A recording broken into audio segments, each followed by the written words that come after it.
শুধু আমি বলতে চাই যে কখন একটি দেশে নারী নির্যাতন, এমনকি শিশুর উপর গণধর্ষণ এবং নির্মমভাবে খুনের ঘটনা এত ব্যাপকভাবে বেড়ে যায়, যখন সে সমাজ ভেতর থেকে পচে যায়।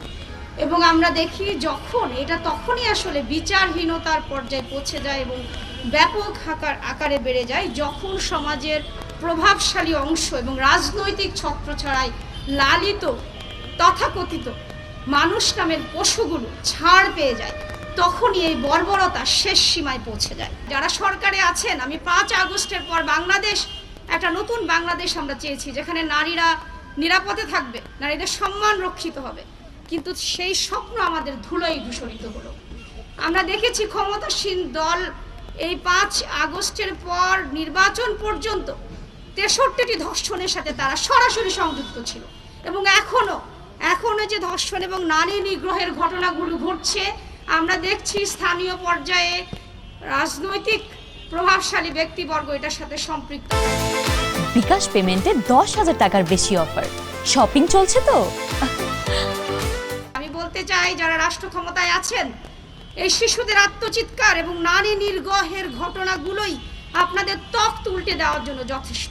সুতরাং সতর্ক হন, এখনই পদক্ষেপ নিন। আমরা গ্রেপ্তার চাই না, শুধু গ্রেপ্তার জনগণকে বুঝ দেওয়ার জন্য তড়িঘড়ি করে গ্রেপ্তার, আইওয়াশ আমরা চাই না। আমরা চাই তাৎক্ষণিক বিচার। আগামী 1 সপ্তাহের ভেতরে যারা এটার সাথে সংশ্লিষ্ট তাদেরকে সর্বোচ্চ শাস্তি, মৃত্যুদণ্ড নিশ্চিত করুন। এবং আপনাদের দলের যারা এটার সাথে সম্পৃক্ত, রাজনৈতিক দল যে পরিচয় হোক, সরকার হোক অথবা অন্য কোনো দল, অবশ্যই শুধু তাদেরকে বহিষ্কার না, সর্বোচ্চ শাস্তি নিশ্চিত করতে হবে। এবং নারী নির্যাতনের ব্যাপারে জিরো টলারেন্স আমরা সর্বক্ষেত্রে চাই। বিভিন্ন জায়গায় শিশুরা নির্যাতিত হচ্ছে, শিশুদেরকে হত্যা করা হচ্ছে পাশবিক নির্যাতন করে। আমরা তাদের সর্বোচ্চ শাস্তি দাবি করেই আজকের এই আয়োজন।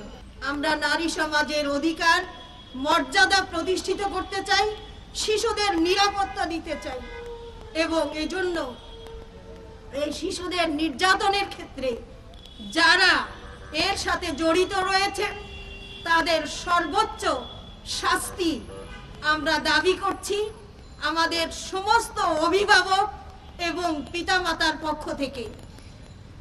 প্রিয় বন্ধুগণ, আমাদেরকে মনে রাখতে হবে যে আমরা পার পেয়ে যাচ্ছি ধামাচাপা দিয়ে, গ্রেফতার করে, কিছু সময় ক্ষেপণ করে আমরা আসল দোষীদেরকে আমরা শাস্তি দিচ্ছি না। এটা একদিন নয়, একাধিকবার হচ্ছে। এ থেকে আমাদের সতর্ক হওয়া দরকার।